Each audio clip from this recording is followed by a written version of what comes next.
Queridos hermanos, iniciamos la lección divina de este día miércoles 25 de enero en que celebramos la fiesta de la conversión de San Pablo Apóstol. Por la señal de la Santa Cruz de nuestros enemigos, líbranos, Señor Dios nuestro, en el nombre del Padre, y del Hijo, y del Espíritu Santo. Amén. Señor mío y Dios mío, creo firmemente que estás aquí, que me ves, que me oyes. Te adoro con profunda reverencia, te pido perdón de mis pecados y gracia para hacer con fruto este tiempo de lección divina. Madre mía Inmaculada, San José, mi Padre y Señor, Ángel de mi guarda, interceded por mí. Hoy día estamos concluyendo con esta celebración de la fiesta de la conversión de San Pablo Apóstol, la semana de oración por la unidad de los cristianos, pidiendo que todo aquel que tiene fe en Jesucristo como Hijo de Dios, segunda persona de la Santísima Trinidad, verdadero Dios y verdadero hombre, se una en una sola iglesia, como es el deseo de nuestro Señor. En esta fiesta de la conversión de de San Pablo Apóstol, leemos en la primera lectura el libro de los Hechos de los Apóstoles, capítulo 22, versículos 3 al 16. En aquellos días, Pablo dijo al pueblo: Yo soy judío, nací en Tarso de Cilicia, pero me crié aquí en Jerusalén. Fui alumno de Gamaliel y aprendí a observar en todo su rigor la ley de nuestros padres, y estaba tan lleno de celo por las cosas de Dios como lo están ustedes ahora. Perseguí a muerte al camino cristiano, encadenando y metiendo en la cárcel a hombres y mujeres, como pueden atestiguarlo el sumo sacerdote y todo el consejo de los ancianos. Ellos me dieron cartas para los hermanos de Damasco y me dirigí hacia allá en busca de creyentes para traerlos presos a Jerusalén y castigarlos. Pero en el camino, cerca ya de Damasco, a eso del mediodía, de repente me envolvió una gran luz venida del cielo. Caí por tierra y oí una voz que me decía: Saulo, Saulo, ¿por qué me persigues? Yo le respondí: Señor, ¿quién eres tú? Él me contestó: Yo soy Jesús de Nazaret, a quien tú persigues. Los que me acompañaban vieron la luz, pero no oyeron la voz del que me hablaba. Entonces yo le dije: ¿qué debo hacer, Señor? El Señor me respondió: levántate y vete a Damasco. Allá te dirán todo lo que tienes que hacer. Como yo no podía ver, cegado por el resplandor de aquella luz, mis compañeros me llevaron de la mano hasta Damasco. Allí un hombre llamado Ananías, varón piadoso y observante de la ley, muy respetado por todos los judíos que vivían en Damasco, fue a verme. Se me acercó y me dijo: Saulo, hermano, recobra la vista. Inmediatamente recobré la vista y pude verlo. Él me dijo: el Dios de nuestros padres te ha elegido para que conocieras su voluntad, vieras al justo y escucharas sus palabras, porque deberás atestiguar ante todos los hombres lo que has visto y oído. Y ahora, ¿qué esperas? Levántate, recibe el bautismo, reconoce que Jesús es el Señor y queda limpio de tus pecados. Palabra de Dios. Estamos en esta fiesta de la conversión de San Pablo Apóstol, leyendo el capítulo 22 del libro de los Hechos de los Apóstoles. ¿Qué significa? Significa que estamos bastante avanzados en la lectura del libro de los Hechos de los Apóstoles. En este libro vamos a encontrar 2 veces narrada la conversión de San Pablo. Vamos a encontrar cómo al inicio de los Hechos de los Apóstoles se va a contar ese episodio de ese camino a Damasco en tercera persona.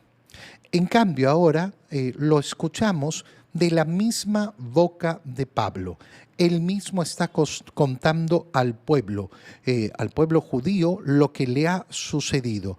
¿Por qué? Porque están obviamente enjuiciándolo, están poniendo en duda lo que él es. ¿Qué dice Pablo sobre ese día y sobre su vida? Primero empieza describiéndose a sí mismo: yo soy judío. Nací en Tarso de Cilicia, pero me crié aquí en Jerusalén. Tarso queda en lo que ahora es Siria. ¿Y qué significa? Significa que Pablo era parte de esos judíos que vivían fuera de Israel, fuera de Tierra Santa. De hecho, Pablo es un ciudadano romano.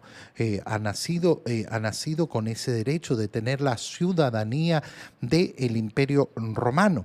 Y nos dice que a pesar de haber nacido allá, se crió en Jerusalén, es decir, fue enviado o su familia se mudó a Jerusalén, más bien parece que fue enviado. ¿Para qué? Para que sea alumno de Gamaliel. Gamaliel aparece en el libro de los Hechos de los Apóstoles como aquel que le sugiere al Sanedrín: atentos, no se lancen en contra de esos hombres, hablando sobre los apóstoles.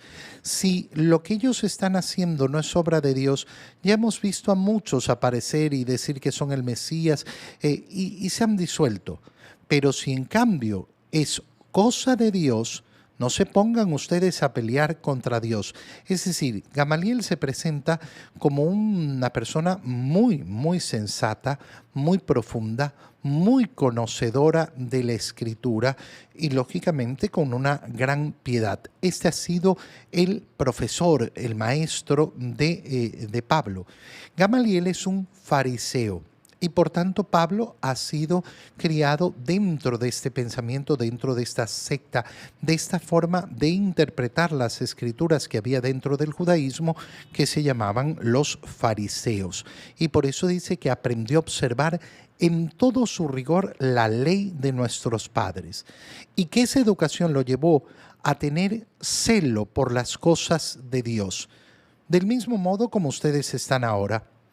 Yo también, dice San Pablo, pasé por ahí, tuve esta misma experiencia y por ese celo me desvié y comencé a perseguir a muerte al camino cristiano.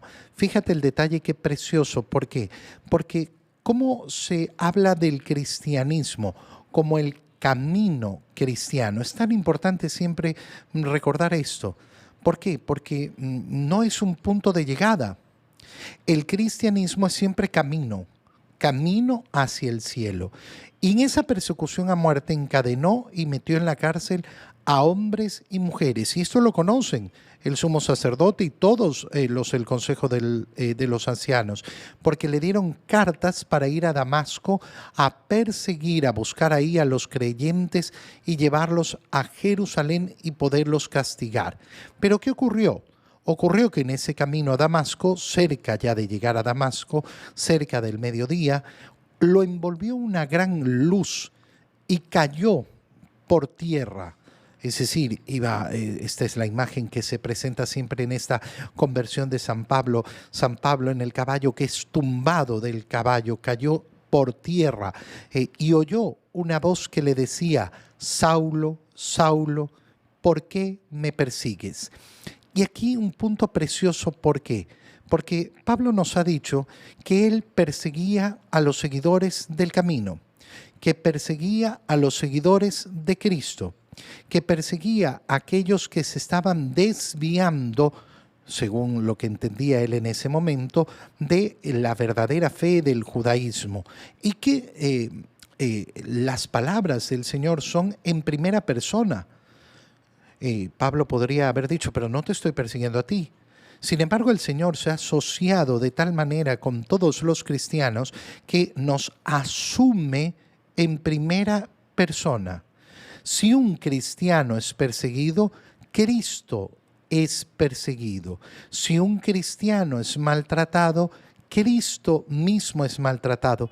Esto nos debe llenar de una profunda emoción. Cómo el Señor se quiere asociar conmigo en primera persona.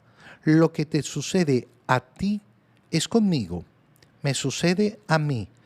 Las injusticias que puedes sufrir por seguirme a mí, por ser verdaderamente cristiano, es conmigo, son injusticias hacia mí.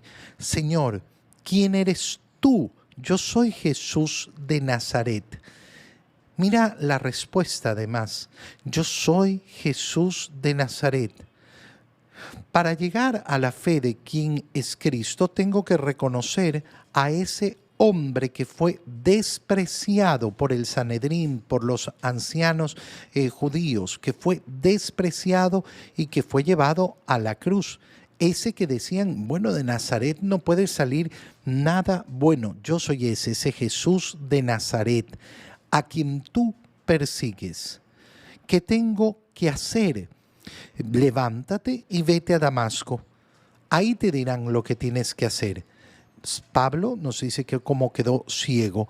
Y allí, en Damasco, llegó un hombre llamado Ananías, varón piadoso y observante de la ley.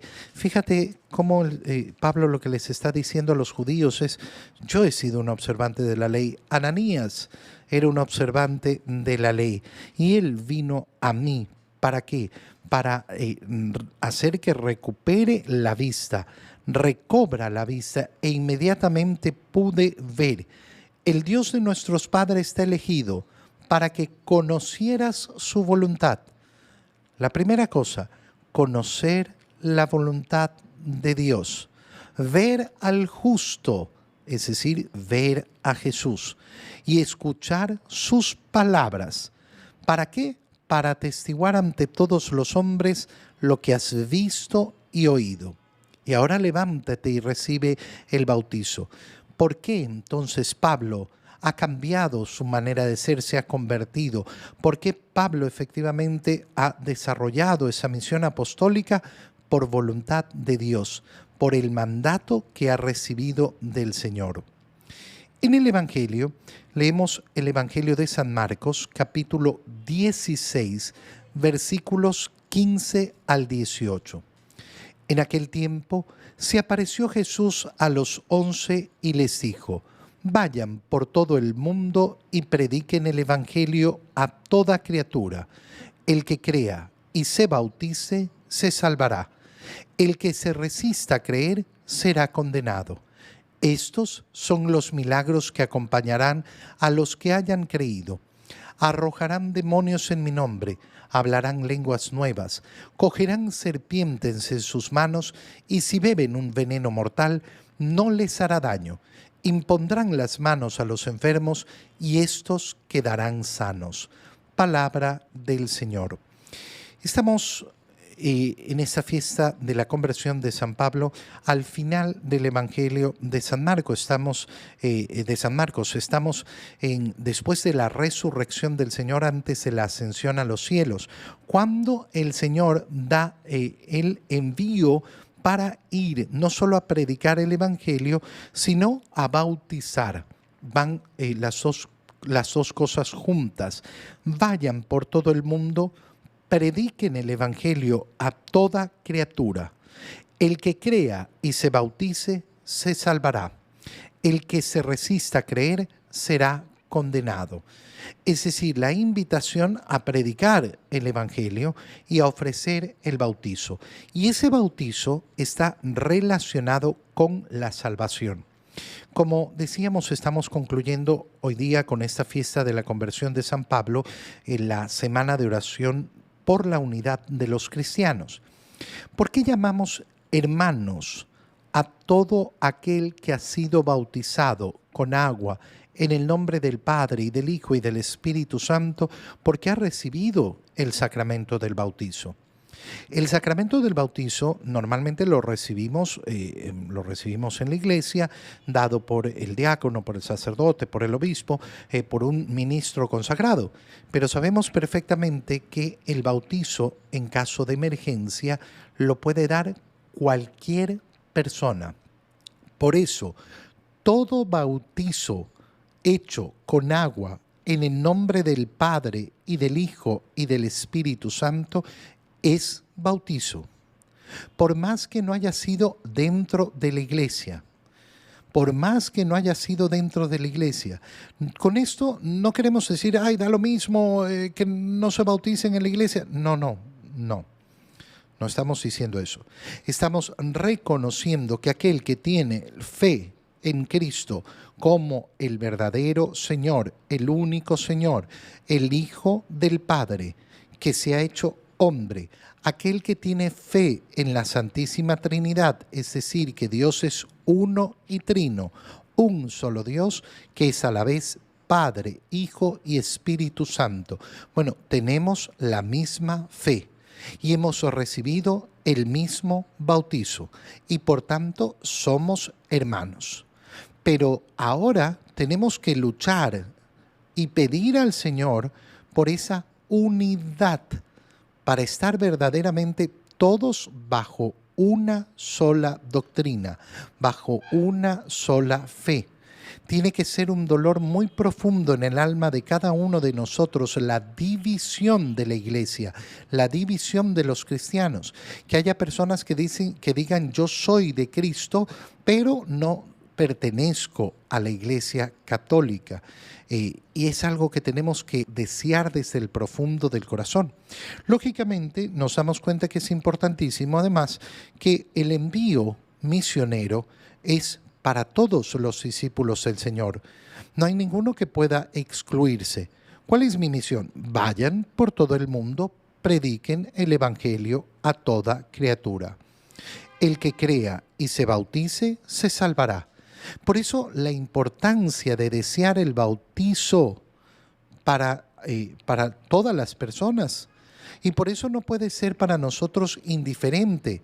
No, es que en mi familia nacen los niños y pasan los meses y pasan los años y no se bautizan y no nos importa. No, porque hay que esperar para la fiesta, hay que esperar por no sé qué, por no sé cuánto. No hay que esperar. Oye, esto es algo que tenemos que meterlo muy profundo en el corazón, muy profundo en el corazón. Es verdaderamente llamativo cómo las personas esperan para bautizar a sus hijos. Es verdaderamente catastrófico, porque ya en ese momento estamos diciendo que esto no es lo principal, que esto no es lo más importante. ¿Y por qué se atrasa el bautizo? Por la fiesta. Al final es por eso, porque tengo que organizar, tengo que no sé qué, tengo que no sé cuál. Pero lo más importante es la salvación. Lo más importante es la salvación. Nada puede estar sobre eso. ¿Por qué? Porque ese es el amor a Dios. Vayan, anuncien el Evangelio a toda criatura. El que se resista a creer será condenado. El que se resista a creer. ¿Qué quiere decir? Que nosotros no tenemos que juzgar a nadie. Nuestra misión es la de predicar el Evangelio e invitar al bautizo. Pero las personas son libres. El Señor da la libertad. ¿No quieres creer? Bueno, nadie te va a obligar. ¿Llegará la condenación? Sí, pero de eso se encarga Dios. De eso se encarga Dios. Y lógicamente yo no puedo desear la condenación de nadie. Junto con eso, el Señor ha prometido que nos acompañarán milagros. Estos son los milagros que acompañarán a los que hayan creído. Primera cosa, arrojarán demonios en mi nombre. No estamos hablando del exorcismo, no estamos hablando de aquella persona poseída de la cual se le sacan los demonios. Arrojar demonios es una acción que se realiza con toda la vida cristiana. Oye, cuando yo procuro tener un hogar verdaderamente piadoso, un hogar donde se respeta la voluntad de Dios, un lugar donde se lee la palabra de Dios, un lugar donde la familia reza, ¿qué estoy haciendo? Estoy expulsando los demonios de ahí. Esta es la primera acción que realiza una familia que verdaderamente quiere estar protegida por Dios. Si yo no estoy dispuesto a esto, después, es que los demonios vienen a mi casa y no sé qué. Bueno, en tu casa no hay, pues entonces un verdadero hogar cristiano. Arrojar demonios es la acción que se produce cada vez que damos testimonio de Cristo en cualquier lugar y en cualquier momento. Segunda cosa, hablarán lenguas nuevas. Aquel que predica el Evangelio comienza a descubrir en la fuerza del Espíritu Santo cómo se puede hablar. cómo se puede llegar a las almas. Cogerán serpientes en sus manos, es decir, se enfrentarán a todos los problemas, y si beben veneno mortal no les hará daño. ¿Qué quiere decir? Quiere decir que nos enfrentaremos a esas dificultades, a los terrores. ¿Qué nos está diciendo el Señor en definitiva? Vayan a predicar el Evangelio y no tengan miedo. No tengan miedo. Quien quiere recibir verdaderamente el mensaje del Señor, quitará de su corazón los miedos, porque el Señor nos ha prometido su compañía, su gracia y su poder. Te doy gracias, Dios mío, por los buenos propósitos, afectos e inspiraciones que me has comunicado en este tiempo de lección divina. Te pido ayuda para ponerlos por obra. Madre mía Inmaculada, San José, mi Padre y Señor, Ángel de mi guarda, interceded por mí. María, Madre de la Iglesia, ruega por nosotros. Queridos hermanos, un feliz día para todos.